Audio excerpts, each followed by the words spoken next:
reencontrar. Hoy estamos de vuelta. En el día de hoy el Servicio de Nutrición nos va a hacer la presentación de algunos casos clínicos y de situaciones, digamos, particulares relacionadas con el tipo de patología que se ve en un hospital de más complejidad, que tal vez uno no está acostumbrado en su consultorio a trabajarlo, pero bueno, justamente el trabajar en un lugar más grande y en el tener otra red de consultas y de estudios y especialidades, hace que se vean casos más complejos. También, además, digamos, de lo que es el caso y la patología en sí, está bueno saber con qué recursos uno cuenta, dónde se puede derivar, cuáles son las redes, así que me parece que es súper aprovechable el Ateneo de hoy a ese nivel. Me olvidé tu apellido. La doctora Julieta Cianis, que ella es residente de la especialidad de nutrición. Nosotros tenemos posbásica de nutrición en el hospital, la doctora Terna Rousos, que es médica de planta, nos van a hacer la presentación y la discusión del caso. Como siempre les recuerdo que los micrófonos estén cerrados para evitar las interferencias y todas las preguntas las vamos viendo a través del chat.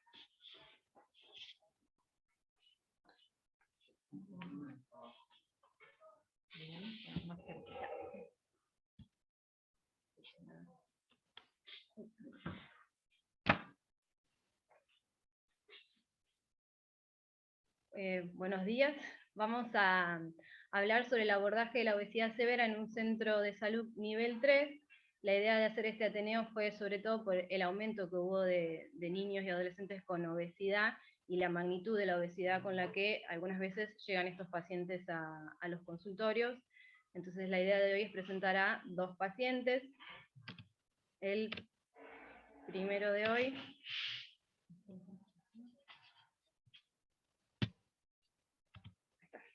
El primer paciente de hoy es un varón de 14 años que fue derivado desde San Pedro, donde vive él, por su pediatra en octubre del 2018, cuando tenía 11 años, y nos mandó su pediatra un resumen donde constaban sus controles antropométricos, donde se evidenciaba ya que desde los 3 años presentaba un peso de 30 kilos, a los 6, 50, y a los 11 ya de 101 kilos, y lo que nos escribía era que, bueno, tenía una obesidad con un síndrome metabólico, antecedentes paternos de dislipemia y enfermedad cardiovascular, y nos adjuntaba que tenía una ecografía hepática con signos de esteatosis y un laboratorio con una insulina tanto basal como poscarga aumentadas con glucemias normales.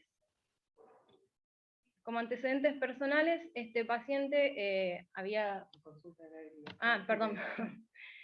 Nuestra primera consulta, nuestra primera pregunta es si consideraban que era adecuada la derivación de este paciente. Esperamos respuestas.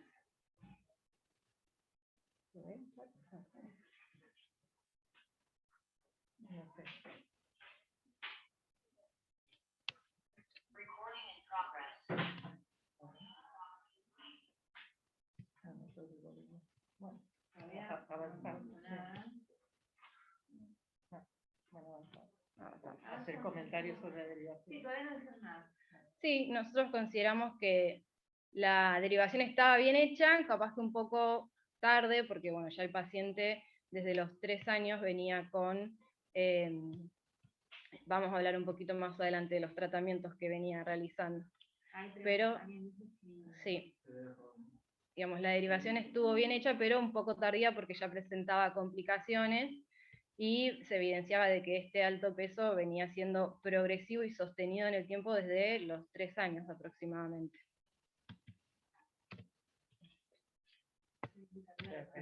Como antecedentes personales, este paciente había nacido con un alto peso al nacer de 4 kilos 150, la madre había presentado hipertensión durante el embarazo y no recordaba cuánto había aumentado de peso durante el mismo, tenía el antecedente de enuresis nocturna hasta los 9 años, había presentado asma y 4 internaciones por neumonía, a los 4 años, perdón, una internación por neumonía, y tenía un tratamiento por hipotiroidismo. Entre los 4 y los 7 años había realizado este tratamiento. Como antecedentes familiares, El paciente tiene un padre y una madre, ambos con obesidad, IMC mayores a 30, 32 y 36 respectivamente, y su hermano de 4 años ya presentaba un sobrepeso con un peso normal al nacer. Por parte de los abuelos, los paternos estaban fallecidos por asma y por cáncer.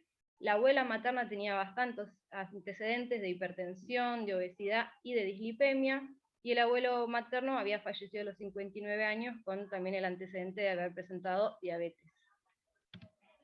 Cuando llegó al consultorio nuestro, tenía un Tanner 1 prepuberal, presentaba acantosis nigricans en el cuello, una TA normal de 110/70, una cintura, un perímetro de cintura de 126, y el peso del IMC estaban muy por encima de los desvíos estándar, un peso con un Z de 7,8 y un IMC de más 4,6. La pregunta siguiente es, ¿qué impresión diagnóstica tienen de este paciente que llega a consultorio?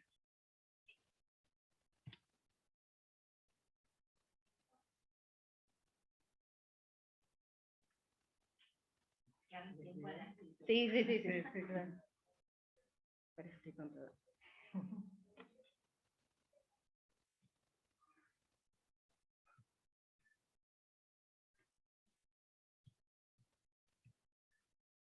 No tenía ningún estudio, ¿no? Más profundo. Venía con estudios.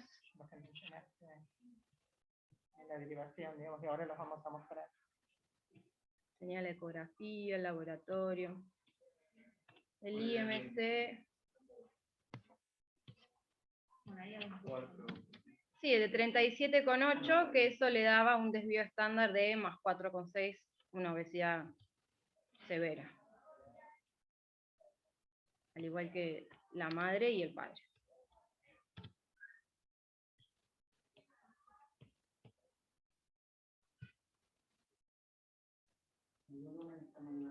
Obesidad con complicaciones, dicen. Está bien. Si quieres repetir para que no escuches. Hipotiroidismo controlado, pero está también. Sí, su hipotiroidismo fue tratado entre los 4 y 7 años y los controles posteriores fueron normales y actualmente el paciente no está con tratamiento con levotiroxina. Y en cuanto a las impresiones diagnósticas, descartar complicaciones como diabetes e impresionar una obesidad primaria, sí, una obesidad severa,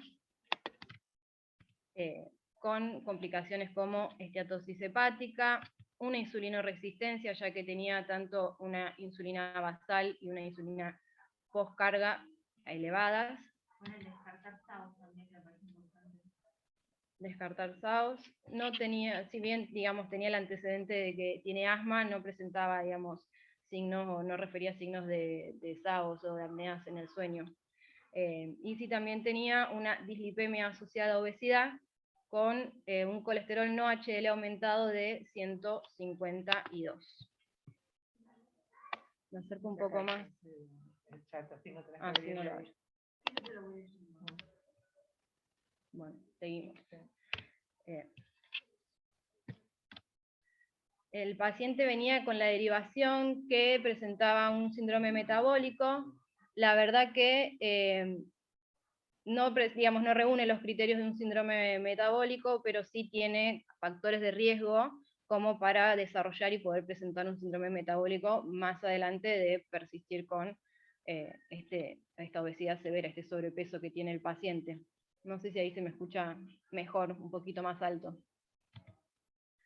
Este paciente venía en seguimiento ya en San Pedro, tanto con su pediatra como con un nutricionista, y también tenía tratamiento psicológico este paciente, pero la verdad que, digamos, había una falla, una falta como de adherencia a ese tratamiento porque el aumento de peso era progresivo en el tiempo. Así que cuando llegó acá a la consulta, el tratamiento inicial fue volver como a hablar de estos cambios cualitativos en cuanto a la alimentación, de lograr mejorar un poco la alimentación en un ambiente que ya era obesogénico, con muchos antecedentes familiares en ambos lados de la familia, promover la actividad física.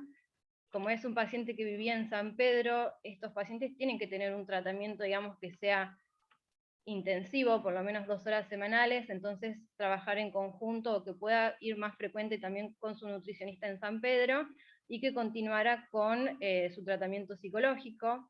Y desde que vino en octubre del 2018 hasta diciembre del 2019, que venía cada 1 o 3 meses a nuestras consultas, se vio, digamos, que el IMC fue mejorando un poco, acercándose hacia el tercer desvío estándar lentamente, pero este cambio en realidad fue mayormente relacionado a la actividad física, no a que hubiera cambios en lo que era la actitud alimentaria o en los cambios, digamos, en los patrones alimentarios, no solamente del paciente, sino también de la familia. Venía con un laboratorio al inicio del 2018 que se evidenciaba un leve aumento de los triglicéridos, un colesterol no HDL de 158 también aumentado, glucemias normales, pero a expensas de un aumento en la secreción de insulina y una alteración de un aumento de las enzimas hepáticas a predominio de GPT, que cuando se le repitió el laboratorio entre 2018 y los últimos controles de 2019, si bien iban mejorando esos valores de las transaminasas, igual seguía la relación invertida, con un leve aumento progresivo también de la glucemia basal. Como estudios complementarios a este paciente que venía con una ecografía que evidenciaba esteatosis hepática, se derivó al servicio de patología para que también pudiera ser evaluado y descartar causas secundarias de esa esteatosis hepática, que ahora van a hablar desde el servicio, así que cedo el lugar.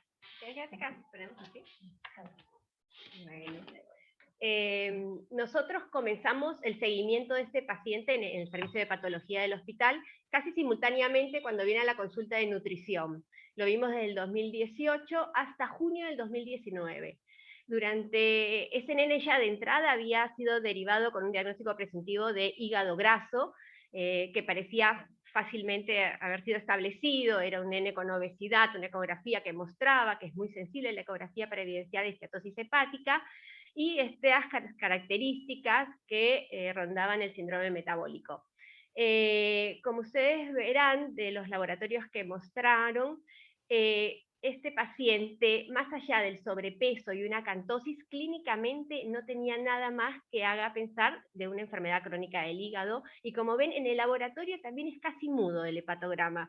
Tiene casi una voz normal y poca elevación de la GPT. Y esas son las características de los niños con hígado graso. Lo que hay que entender es que en pediatría el hígado graso es la principal causa de enfermedad crónica en los niños en hígado y está camino en convertirse en la principal causa de cirrosis y hepatocarcinoma en los adultos, con los nuevos tratamientos para las hepatitis B y C. Y hoy está siendo la primera indicación de trasplante hepático por cirrosis en adultos. Es por eso de que no hay que subestimar el compromiso del hígado en estos niños que son tan silentes desde lo clínico y desde lo bioquímico. Es un laboratorio que lo sugiere, unas características clínicas que lo sugieren, y fundamentalmente una ecografía, que, como les digo, tiene alta sensibilidad y especificidad.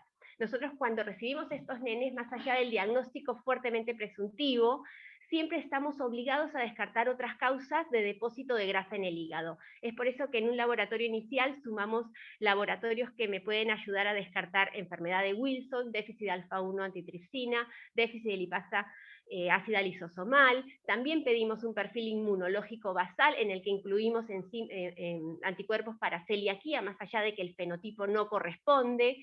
Y también hacemos algunas serologías, entre ellas le damos prioridad a la hepatitis C, porque es una infección viral que también se relaciona con depósito graso en el hígado.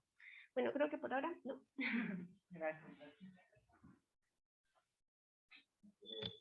Siguiendo con este paciente que, bueno, consultó con nosotros hasta diciembre de 2019, retomó seguimiento en octubre del año pasado, en octubre del 2021, donde presentaba, bueno, aumento de peso sí a 133 kilos, pero también había aumentado su talla a 186,5 centímetros y el IMC seguía su curva estable, digamos, no había ni empeorado ni mejorado, pero seguía con una obesidad severa este paciente. Los antecedentes familiares también habían cambiado, la madre había sido diagnosticada con diabetes mellitus en el 2021, con esteatosis y estaba medicada con metformina, y su hermano de 4 años, que ya tendría 8 ahora, que en su momento había llegado con sobrepeso, ya estaba con obesidad y también tenía el diagnóstico de esteatosis hepática, y la abuela también estaba con antidiabéticos orales. En la evolución, cuando viene con un nuevo laboratorio de control, lo que se ve en la glucemia, que ya tenía una glucemia basal de 110 y una hemoglobina glicosilada de 5,8%, que eso ya habla de una intolerancia a la glucosa. El perfil de colesterol estaba adecuado. La insulina también estaba alta, con 35, obviamente. Así que acá se plantea en este paciente cómo continuar el tratamiento. Escuchamos cómo continuar el tratamiento.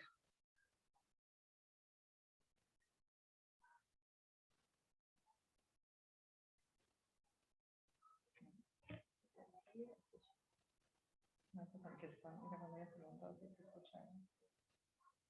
Sí, por eso se escucha bien, ¿no?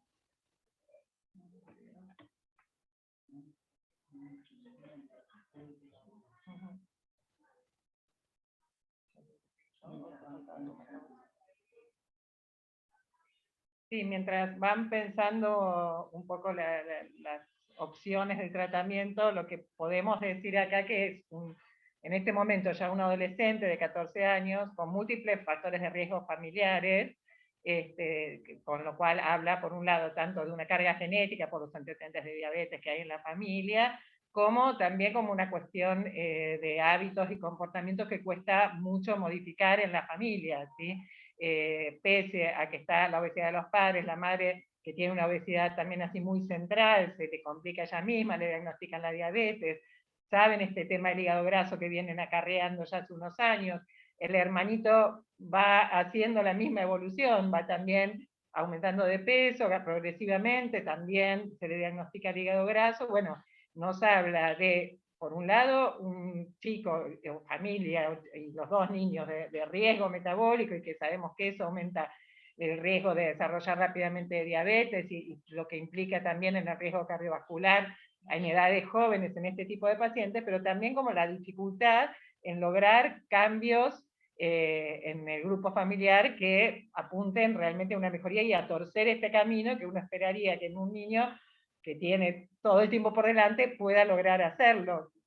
Y no se puede. En este paciente también teníamos un poco en contra de la distancia, porque eran de San Pedro, o sea que la posibilidad, si bien ellos cumplían con los controles prepandemia de venir cada 2 o 3 meses, no podían hacer un seguimiento más periódico, se intentó armar eso en su lugar, porque la verdad que es más, al día de hoy sigue yendo esa nutricionista que él va en San Pedro, pero bueno, por más que tiene toda la teoría muy bien incorporada, pero no logra llevarla a la práctica. También se sumó que ahora cuando volvieron los padres se separaron, entonces la madre tuvo que salir a trabajar, esto implica que los chicos muchas veces comen solos y que se recurre, bueno, a lo primero que encuentra, entonces es muy difícil sostener cambios, por ahí inician y después lo cortan, ¿no? La interconsulta con salud mental la tuvo durante bastante tiempo, ahora creo que no, pero tuvo, como les decía, en esa primera etapa iba también a psicóloga, pero bueno, no fueron lográndose mucho cambio en este periodo. Entonces, siempre, como ustedes ya saben, el tratamiento, el pilar del tratamiento de la obesidad está enfocado en la modificación de los hábitos del estilo de vida, tanto a lo que se refiere a alimentación, actividad física, conductas, hábitos de sueño. Eso es siempre, más allá de lo que uno pueda complejizar más el tratamiento, tiene que seguir siendo la base, porque si esto no cambia, los resultados del tratamiento no suelen ser buenos. Y para esto es fundamental que, sobre todo en los niños, contar con lo que es el ambiente seguro, a lo que tienen acceso más cercano en su hogar y en su entorno, por lo menos familiar, la escuela, lo que es más acotado. Él tiene la posibilidad de que vive en un lugar donde se puede mover en bicicleta, o sea, la verdad que lo que había descendido de peso y se mantiene fue a expensas de mantener algo de movimiento, que tampoco es mucho, pero bueno, por lo menos más actividad de por ahí lo que desarrolla un chico acá en Capital. A ver que voy a leer algo más del chat antes de seguir. Bueno, acá alguien plantea el tratamiento farmacológico.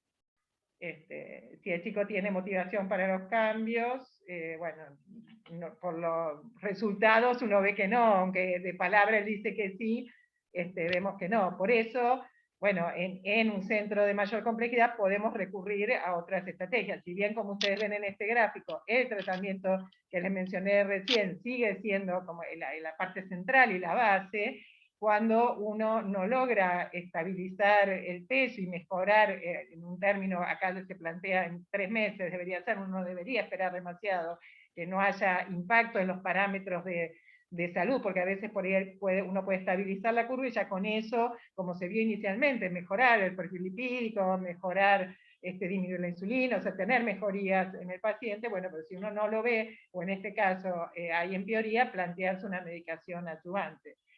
Y en este caso, si hablamos desde el punto de vista de la obesidad, en adolescentes tenemos solamente 2 medicaciones aprobadas.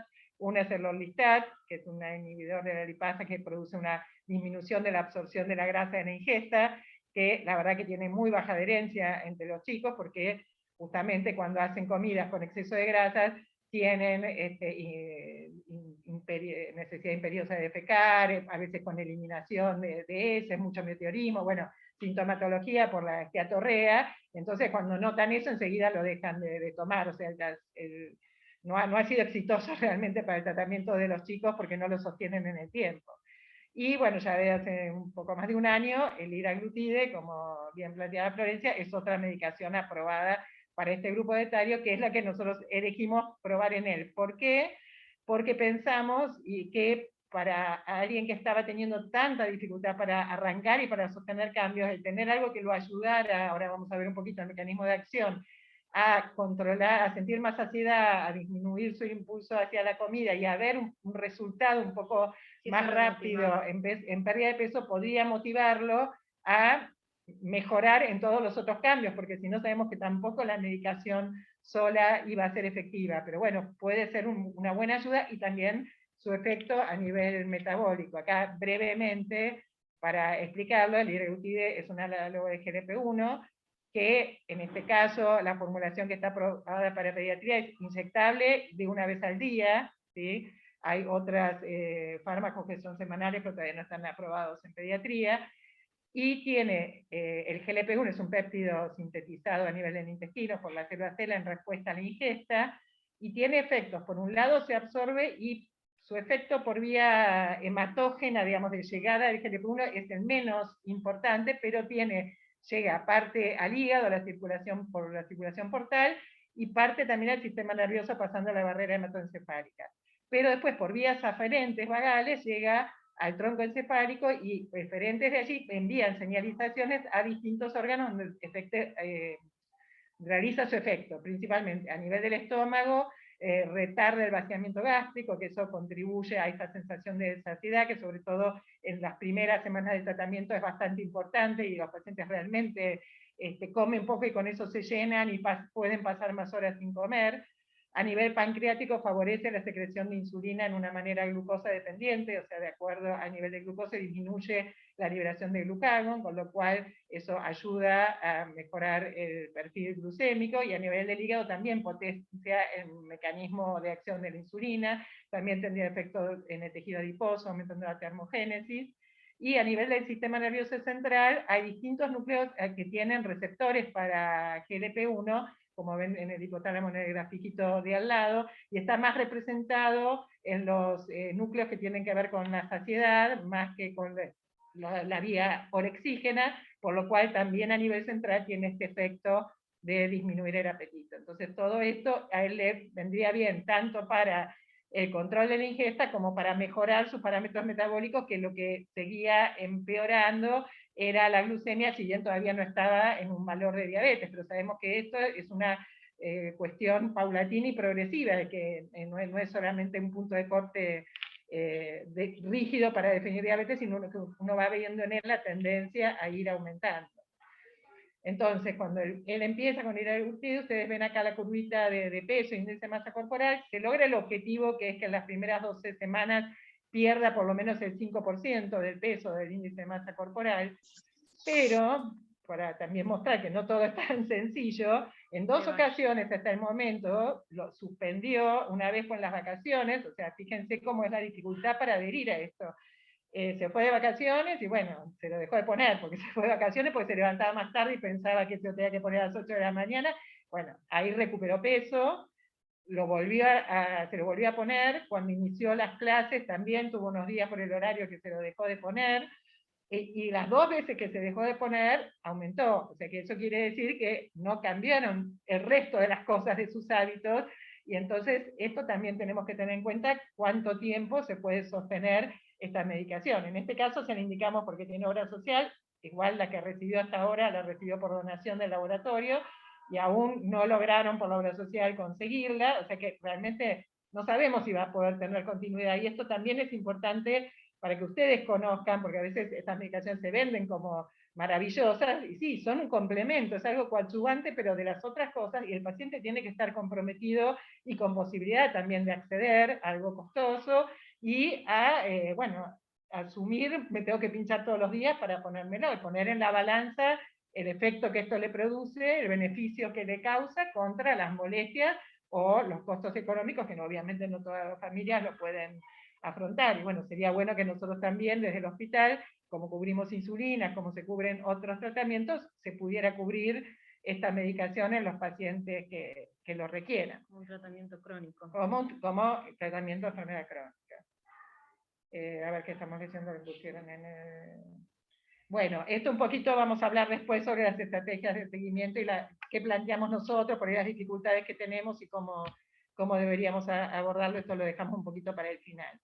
Este, para que vean, es el último laboratorio que él trajo, como bueno, todos los valores mejoraron, incluso la glucemia que había llegado a 100 tiene 80, no tenemos la hemoglobina glicosilada, pues esto no lo tenía el resultado todavía, igual lo había hecho en San Pedro, no es de acá del hospital, por eso no lo pudimos buscar, pero bueno, obviamente tuvo también esta mejoría en sus parámetros de laboratorio.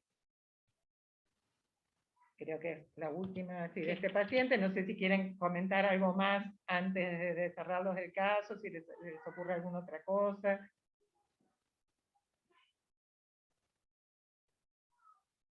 Si no, pasamos a la otra paciente y después al final podemos discutir globalmente de los 2 casos.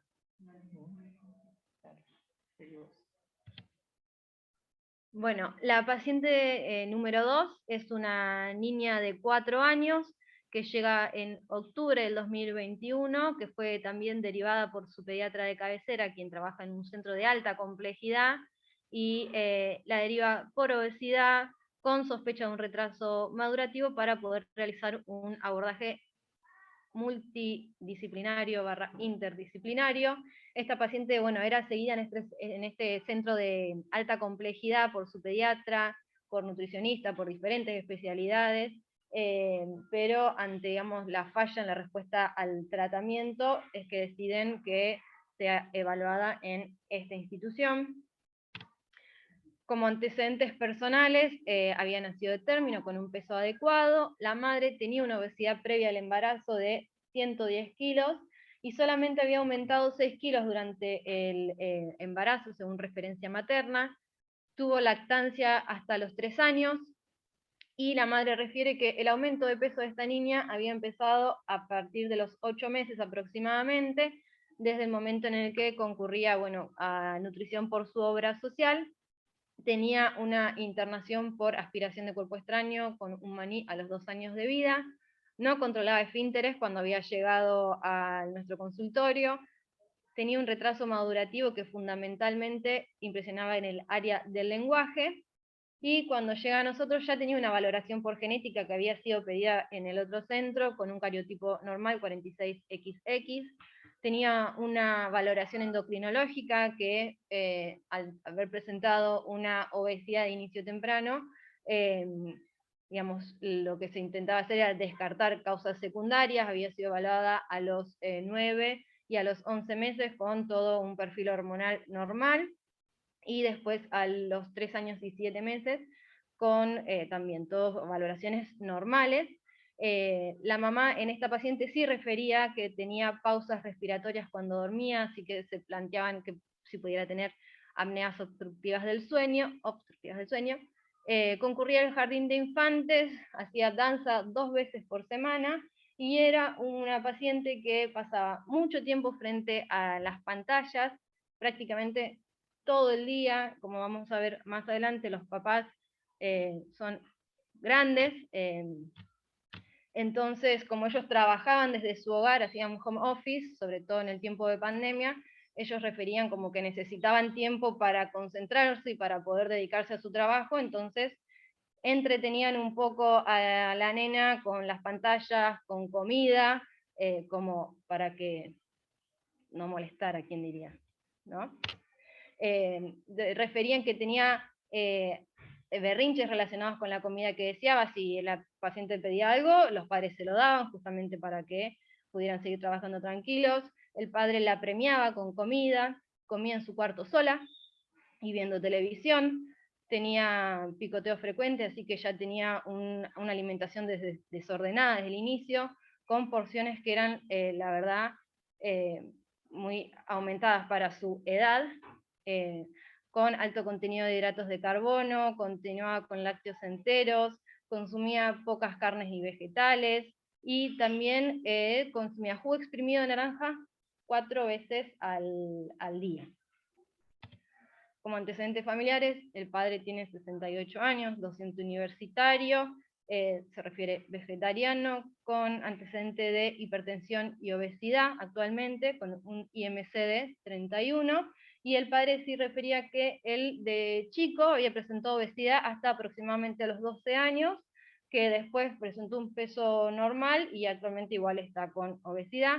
Al contrario de la madre, que tiene 47 años, ella es oriunda de Colombia, de raza negra, también docente universitaria.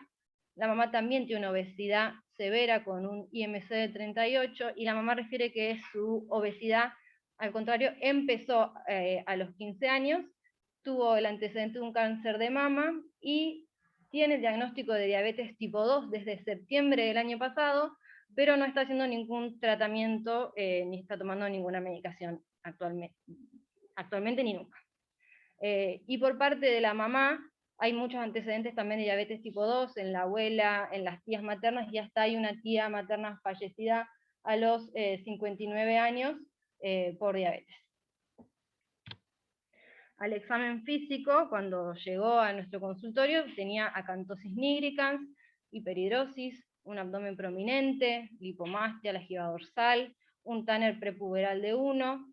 Impresionaba que tenía una macroglosia, pero en realidad era más como un hábito de la nena de protruir la lengua, pero quedaba la duda si era por macroglosia o no, y una circunferencia umbilical de 101, y en la antropometría se evidenciaba realmente una obesidad muy severa, con un peso de 62 kilos 500 para los 4 años, que le da un Z de más de 17, y un IMC de 42 con un Z de más de 13,25.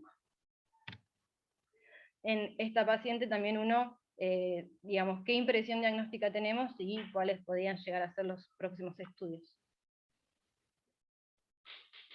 ¿Era la única hija de la pareja? Es única hija por parte de madre y de padre, sí, no hay otros hijos, es su primera hija.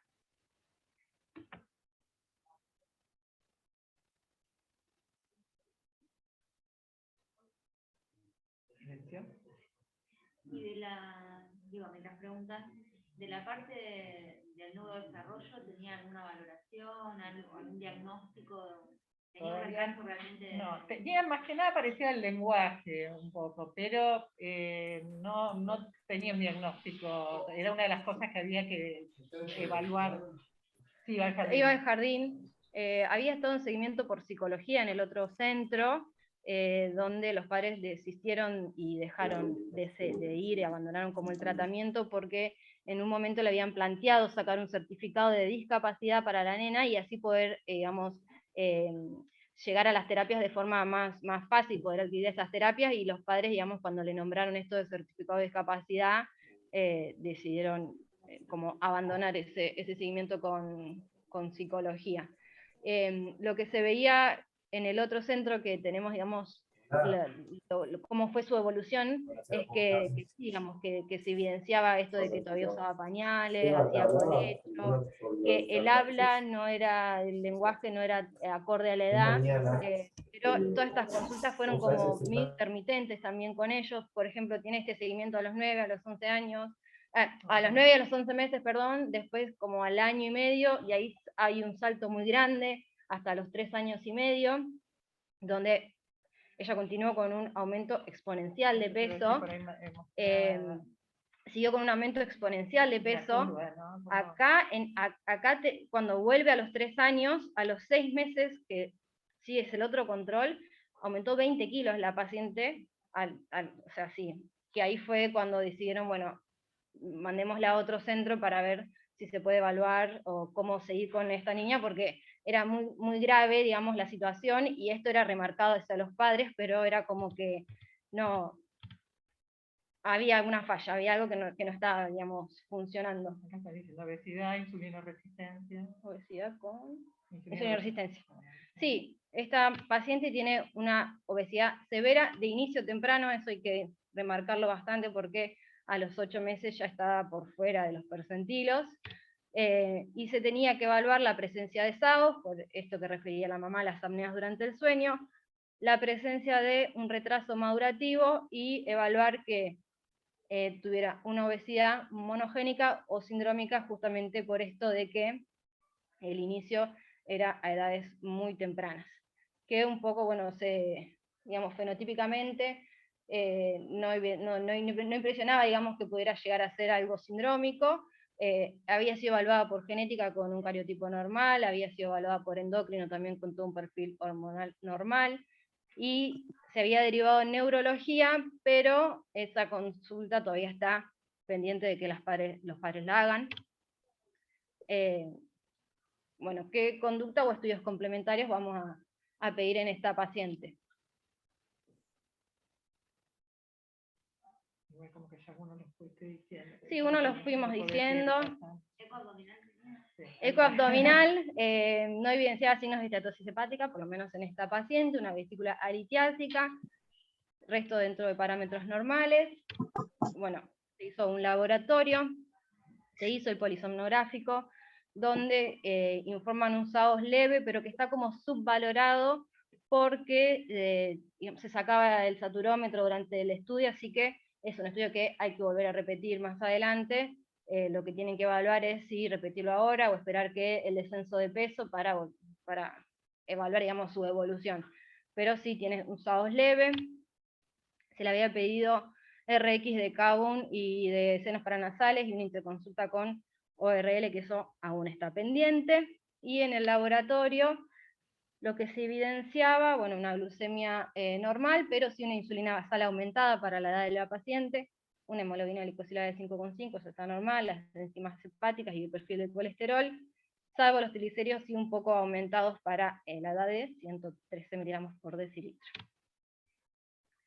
El tratamiento que se planteó con esta paciente al momento, digamos, fue en parte a las indicaciones alimentarias, se le pidió, digamos, ordenar los momentos de las comidas para, sobre todo, evitar el picoteo, que coma en la mesa, en lo posible acompañada por sus padres, tratar de evitar el ofrecer, viste, la comida como una recompensa fuera de los horarios, adecuar un poco el tamaño de las porciones, o sea, adecuarlo, digamos, achicarlo, perdón, que las frutas sean enteras en lugar de jugos, y bueno, esto de sobre todo que el alimento no sea ofrecido como entretenimiento ni recompensa, ¿no?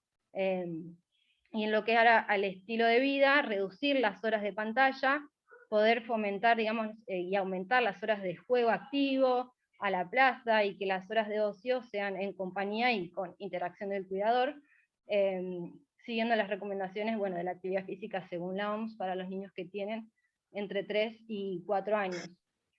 Quiero comentar que en realidad estas indicaciones ya venían siendo trabajadas por su pediatra y por la médica nutricionista que la vio anteriormente, o sea, no es que se le indicaban por primera vez, lo que pasa es que, por lo menos por lo que nos relataron en su derivación al centro y lo que nosotros también pudimos ver en la evolución del tiempo que la venimos siguiendo, es que cuesta también mucho hacer estos cambios. Como mencioné anteriormente, el centro del tratamiento, el core, que es el cambio del estilo de vida, y el ambiente seguro, en este caso, depende fundamentalmente de los padres. La niña vive con ellos dos. O sea, es más, ahora está yendo al jardín, pero durante la pandemia no iba, o sea que todo depende de ellos. El poder manejar estas conductas que la nena tiene y cómo manejan sus propios hábitos. Entonces, el destete costó, o sea, varias indicaciones que se fueron dando, costaba que realmente ellos logren adherir, o por ahí lo logran por un tiempo, y después vuelven para atrás. Y un poco algo también, ahora lo va a relatar Julieta, pero que pasa muchas veces en esta familia, que la mamá le echa la culpa al papá y después viene el papá y le echa la culpa a la mamá, y como que ninguno reconoce qué es lo que ellos mismos tienen que cambiar, ¿no? Sí, lo que se fue viendo en la evolución del paciente es que, bueno, mejoró el control de esfínteres, fue a la colonia durante el verano. En el área del lenguaje también impresiona que hay como una mejoría, digamos, cuando la hemos ido viendo en el consultorio. Y en los cambios de la alimentación lograron hacer algunas incorporaciones nuevas como vegetales, pero el hábito desordenado todavía continuaba y las porciones grandes, por momentos pudieron sacar los jugos y los panes, pero luego los volvieron a introducir. Esto de que, digamos, si bien hay cambios que se logran en un momento, también, digamos, cuesta mantenerlos en el tiempo, y esto habla de la cronicidad que tiene la obesidad, ¿no? Y esto de que había una discordancia entre los padres, porque la mamá nos decía que era el padre el que premiaba con comida, y después el padre en la última consulta nos comentó de que la madre también tiene unos hábitos un poco desordenados, como que se levanta de madrugada y pide que compren helado, a ese punto. Entonces, digamos, el ambiente en la que la paciente está inmersa no es nada favorable, porque se despertaba la nena cuando se despertaba la madre, que la veía comer cosas como helado, y también se le daba a la paciente. Y también tenía el hábito o la costumbre de comer a escondidas la nena, por ejemplo, leche en polvo, a cucharadas. Bueno, esto que había comentado de que habían abandonado la terapia psicológica cuando el profesional le había sugerido tramitar el certificado de discapacidad. Y bueno, digamos, todo esto que se habla de la alimentación, de la actividad física, es algo que se va repitiendo siempre en todas las consultas que uno va haciendo con los pacientes en el día a día, digamos. Este es su gráfico de peso, que lo que se logró hacer es que lo mantenga en el tiempo. La talla fue aumentando con la edad, y esto hizo de que su IMC fuera mejorando también con el tiempo, y tratando de acercarse un poco a los parámetros de normalidad, lentamente. Está re lejos, ¿Sí? igual. Todavía está un poco lejos. Acá, bueno, está escrito, digamos, cómo fueron yendo los pesos del día a día, que en realidad se van manteniendo, y ella, al ir creciendo en talla, hace que su IMC y su relación del peso para la talla de a poco vaya mejorando. Sí, tiene un Z ahora de más 11 para un previo de cuando llegó de 13. Lo que sí, bueno, el martes la vimos y había vuelto a aumentar de peso. Pero bueno. Luego de la Semana Santa. Sí, después de Semana Santa hubo algunos permitidos extra, sin salidas de la casa, y volvió a aumentar de peso. Pero bueno, acá uno se plantea si considera realizar algún otro estudio extra de los que ya se fueron haciendo. Yo quería consultarles, soy una de las médicas de nutrición que la vio en la institución privada, que derivó a la paciente. Quería... Ah, no. Ah, sí, yo ¿Hola? escuché como... Ah, ¿y por qué no lo escuchan? No, porque debe ser bajo eso. Creo que hay que salir de la pantalla completa. Ah, no, espera, acá. A ver ahora de nuevo. ¿Alguien está Hola, hablando hola. y teníamos el volumen Sí. bajo? Sí, ahí está. Soy una de las médicas, soy Marina Galicia, una de las médicas de Marina. nutrición que derivó a la paciente de la institución privada. Soy la que vio a la paciente no en el primer año de vida, sino a posteriori. Y quería preguntar cuán avanzado está el estudio de su retraso madurativo. Digo, porque lo conductual es algo muy, muy importante en esta paciente, más allá del entorno, y, o sea, digamos, va a ser una de las terapias digamos, cruciales para ella. A mí me llamaba la atención en el consultorio las conductas repetitivas, que era una nena inquieta, no era una nena que se quedara en un lugar, le costaba revisarla.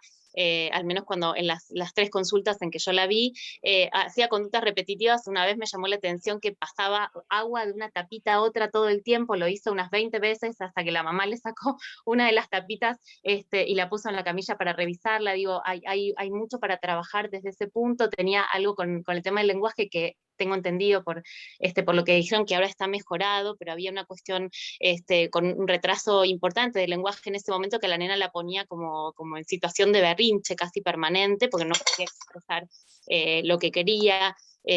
No sé cuánto avanzaron ahora con respecto a esto del estudio de lo neurológico, digamos, y de su retraso.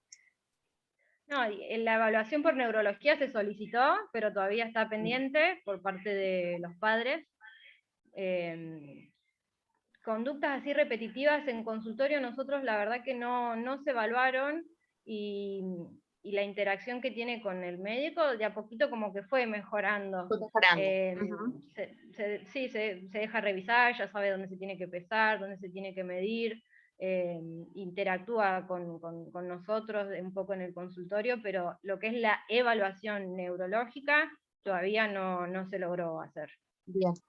Sobre todo Bueno, para darle una terapia corta. Las dificultades que tenemos en el hospital es con la demora y la posibilidad de evaluar los chicos en el área del desarrollo. Si bien hay especialistas para eso, están también sobrecargados y no es rápida realmente el acceso a la evaluación de estos chicos cuando es tan importante hacer diagnósticos en edades tempranas de este tipo de trastornos, ¿no? Claro, y bueno, sí, para darle un abordaje precoz. Que por ahí a los padres también les cuesta la insistencia de ir y lograr los turnos y eso, también eso contribuye. Sí, claro. Uno trata en consultorio de que estos cambios en cuanto a lo que son los hábitos alimentarios, sobre todo cuando se ve que en la familia hay un ambiente obesogénico, que toda la familia trate de adherirse a estas pautas de alimentación, y que uno no habla en sí de hacer dieta, sino que uno tenga hábitos alimentarios que sean sanos para uno, y que la alimentación no sea algo que nos traiga problemas de salud a futuro. Entonces uno siempre trata de que toda la familia esté involucrada en el proceso, y obviamente a la madre, cuando nos refirió ahora que tiene este diagnóstico de diabetes y que todavía no ha hecho ninguna consulta y lo está dejando, digamos, como en un stand-by, como que también se haga responsable y cargo de lo que le está pasando, y que pueda abordarlo también, porque es importante que ella esté tratada. Sí, claro. Sí, bueno, se considera, digamos, hacer otro estudio, obviamente, con esta paciente, sobre todo considerando esta obesidad de inicio tan temprano, y por suerte, digamos, tuvimos la oportunidad de poder hacer un test genético buscando estas obesidades monogénicas. Se pudo enviar la muestra de saliva, y lo que nos informaron es que sí tiene una variante patogénica para el gen del receptor de la melanocortina, el MC4R, que ahora Adri les va a explicar un poco más sobre ese tema. Sí, en este caso, a raíz de que también hay una medicación para algunos trastornos que ahora les voy a mencionar de obesidades monogénicas, es que a través de ese laboratorio que tiene esta medicación nos dio la posibilidad de poder enviar la muestra a analizar a Estados Unidos de esta o cualquier paciente con sospecha de obesidad monogénica. En este caso nosotros nos encontrábamos, como pasa muchas veces, ¿no?, con una característica de la paciente en sí, con esta rápida ganancia de peso y estas algunas conductas que parecían realmente hiperfágicas, con mucho del entorno que tampoco favorecía, o sea, que estaba actuando como empeorando todavía más esta situación. Realmente las porciones que los padres relataban prepararle de comida a la nena eran enormes, o sea, estaban y ellos estaban muy habituados a como que eso era lo normal para la hija. Entonces, realmente era como la cosa combinada, y bueno, quisimos ver si en ella se encontraba algo. Se analizaron varios genes, se encontraron varias mutaciones, como ven abajo, pero las 3 inferiores, cuánto es su efecto patogénico es incierto, pero sí la mutación que se encontró en el receptor de MC4 sí tiene un comportamiento patogénico. La pérdida de función, como pueden ver ahí en el cuadrito de arriba, de estos genes se asocian con obesidad y enfermedades metabólicas asociadas. Brevemente también acá, si vamos a lo que es la regulación de la ingesta a nivel hipotalámico, tenemos del lado izquierdo lo que son las vías orexígenas y del lado derecho las vías anorexígenas, desde la leptina actuando a nivel de las neuronas HOMCAT, que son las que producen distintas proteínas que son las melanocortinas, por acción también de la proproconvertasa, que es una enzima que favorece la formación de estos péptidos, hasta la acción a nivel del receptor, son distintos puntos donde puede haber alteraciones que frenen esta posibilidad de esta vía anorexígena, ¿sí? En este caso, la mutación de ella es a nivel del receptor, justamente. Entonces, como vamos a ver ahora, esta medicación que yo les nombro no sirve para este caso, sí para si están estas alteraciones de la vía en etapas previas. Pero en las personas que tienen alguna alteración en esta vía, está más liberada la vía orexígena. Entonces tienen más apetito y menor saciedad. Entonces, por eso es la característica de este comportamiento alimentario, y realmente las descripciones de la literatura de pacientes con estas alteraciones son muy similares a los de esta nena. Esto brevemente para comentarle la medicación, que es el setmelanotide, que está aprobado a partir de los 6 años para pacientes con alteraciones, como les decía acá, en el POM, en la PCSK1 o en el receptor de leptina.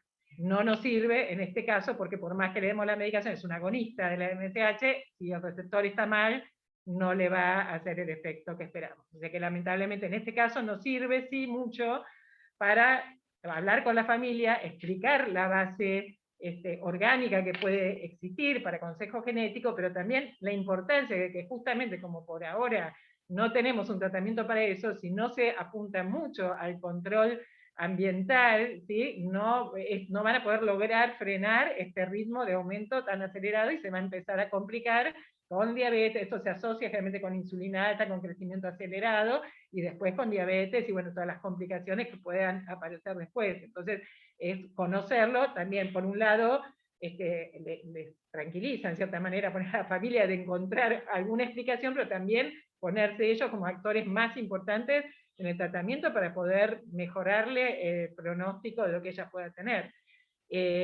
Como les mostré antes, el liraglutide podría llegar a tener algún efecto, pero bueno, no está aprobado para esta edad, o sea que quizás en el futuro, o cuando se apruebe en edades menores, quizás pueda servirle de ayuda también a ellos. Creo que lo que va evolucionando la farmacología en esto nos sirve a poder ofrecer otras estrategias que ayuden a la mejoría de su evolución, tanto en ella como en casos similares. Esto para recordarle para ustedes en qué casos hay que sospechar obesidades monogénicas, son personas con obesidad grave e hiperfagia de inicio temprano, ¿sí? Antes de los 5 años, y la hiperfagia se refiere a estas características que están nombradas ahí abajo: hambre aumentado y prolongado, mayor tiempo para llegar a la saciación, o sea, tienen que comer mucho para parar de comer en una comida, menor tiempo de saciedad, o sea, que comen. Está escrito chicos que piden cada media hora o cada hora estar todo el tiempo comiendo, intensa preocupación por la comida, siempre están preguntando qué van a comer, cuándo van a comer, conductas de búsqueda que van más allá de lo normal, como puede ser comer de noche, robar, comer de la basura, ¿sí? Y angustia, ansiedad, berrinches como tenía ella, enojo cuando se le niega la comida, porque ellos sienten como un hambre compulsiva que no pueden saciar. Entonces, bueno, estas características que los padres los relatan, hay que diferenciarlo, porque es lo muy común que dicen los padres: sí, es ansiosa, quiere a cada rato, pero de chicos más grandes, que la obesidad empezó en etapas ya más después del preescolar, digamos que está más vinculado con lo ambiental, con hábitos. En cambio esto realmente empieza, ustedes, esa curva, véanla porque es como para grabársela, que no es la curva normal que uno ve de aumento de peso, incluso si lo comparan con el otro paciente, que era también un obeso severo. Bueno, esta nena, cuando este otro pesaba 30, ella ya pesaba 50, o sea, realmente es un aumento mucho más marcado y exponencial del peso. No sé si quieren comentar algo más de este caso, antes que un poco cerremos con el manejo nuestro, que un poco tiene que ver con el título del Ateneo.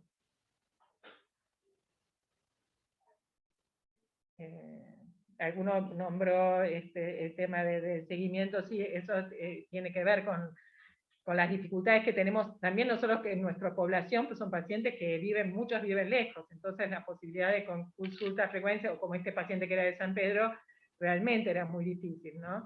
Pero bueno, nosotros sentimos, o sabemos que tenemos el equipo de profesionales, tanto en nuestro servicio como en el resto del hospital, pero eso a veces no significa, no es suficiente como para que el funcionamiento como equipo interdisciplinario sea efectivo.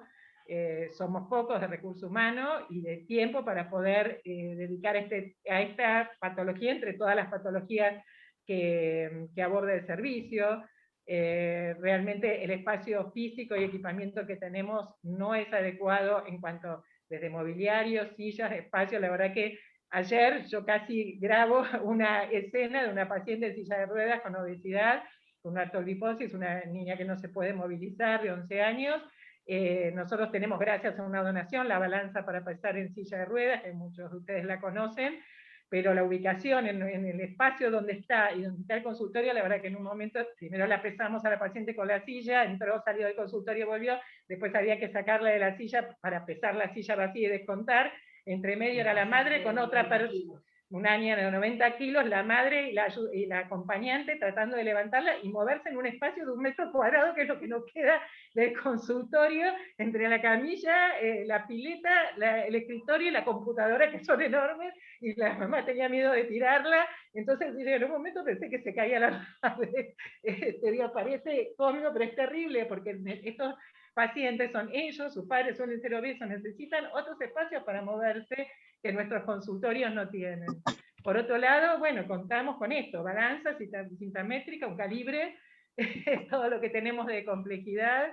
Estamos tratando también de ver si conseguimos la donación de un aparato para medir composición corporal por bioimpedancia, pero bueno, realmente necesitaríamos algunas cosas más para poder evaluar mejor a estos pacientes. Y esto que les decía de la adherencia, bueno, la distancia que esto implica para las consultas que necesitan este tipo de pacientes con tratamientos más intensivos, tienen que venir en forma semanal, lo cual significa faltar al colegio, que los padres falten al trabajo, que los puedan traer, que tengan un costo de viáticos, que de alguna manera tendríamos que poder, en estos pacientes más graves, poder de alguna, organizarlo como para que se pueda hacer.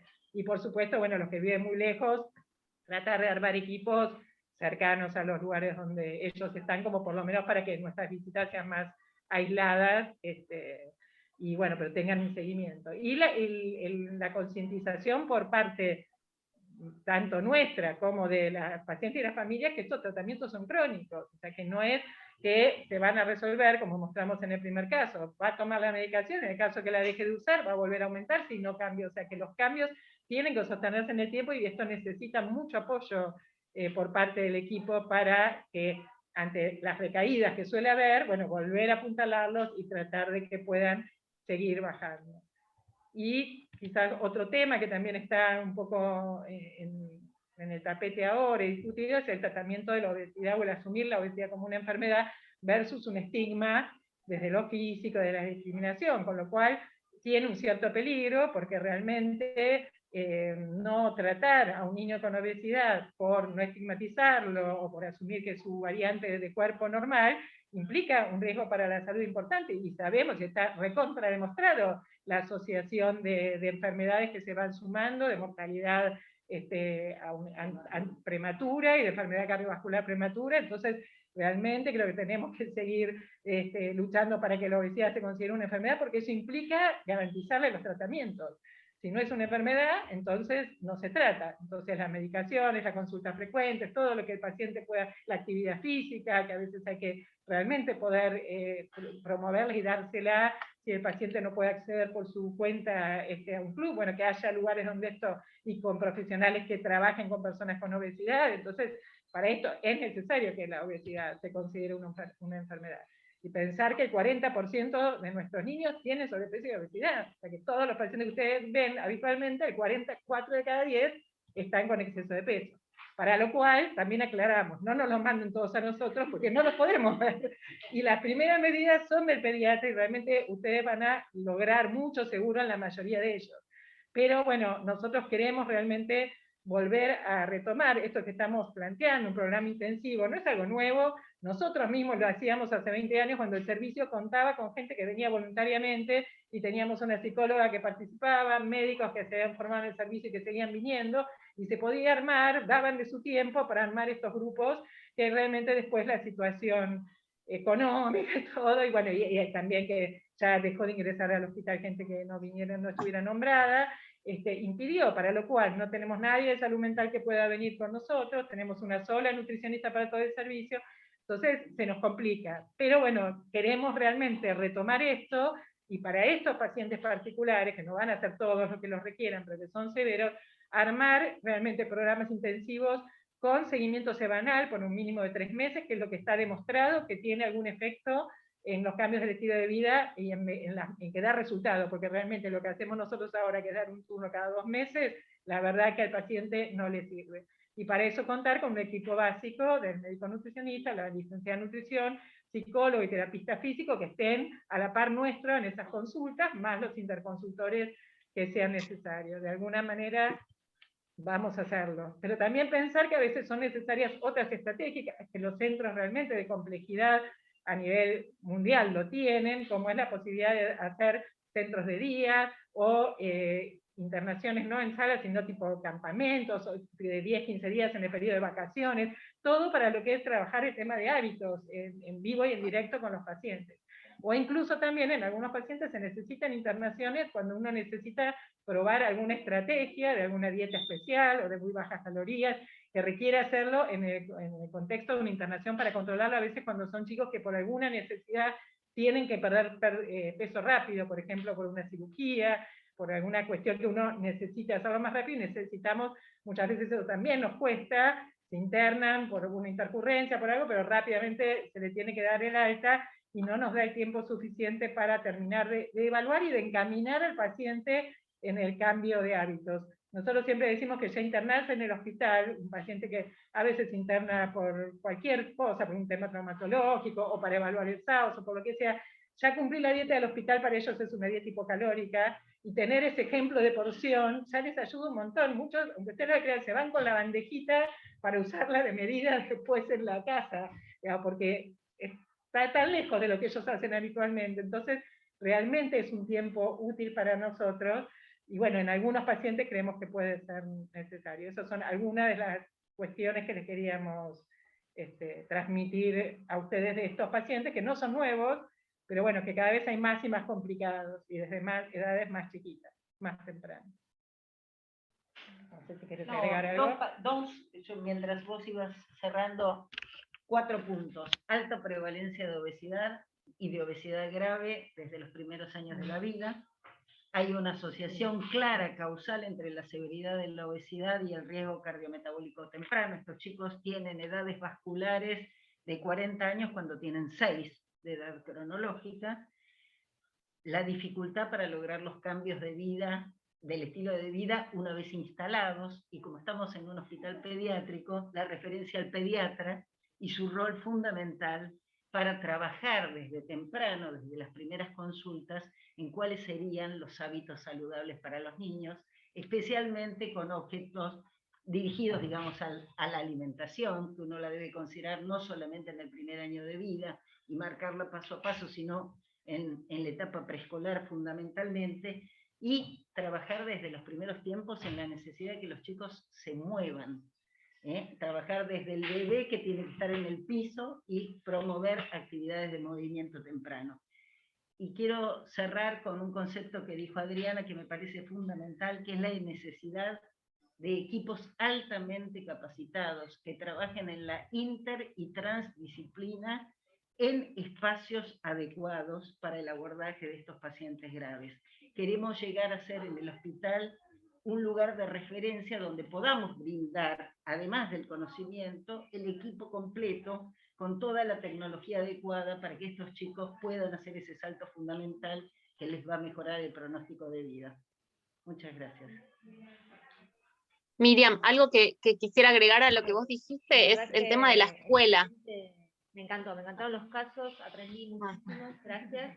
Me parece que las reflexiones que hizo Miriam son como lo más importante para los pediatras, que la mayoría de los que estamos acá y el Ateneo lo hacemos para todos, pero los pediatras somos los que más estamos, digamos, en el día a día y los que recibimos a los pacientes y los controlamos en salud.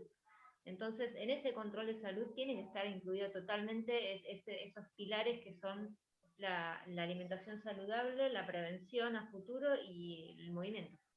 Entonces, me parece que en el día a día todos nosotros como pediatras tenemos que trabajar en eso. Y bueno, estos cambios, ¿no? De repente tenemos diagnóstico molecular de una enfermedad, pero no tenemos una balanza para pesar al paciente. Estos sinsabores que nos da la vida en este país, bueno, nada. Entre el conocimiento y la acción Tal posible. cual.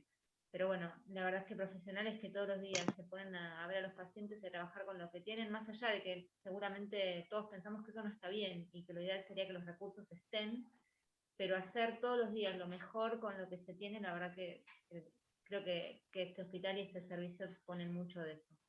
Les agradezco a todos por estar ahí, espero que les haya gustado tanto y les haya servido tanto como a los que estamos de este lado, y los esperamos la semana que viene para un nuevo Ateneo. Muchas gracias a todos.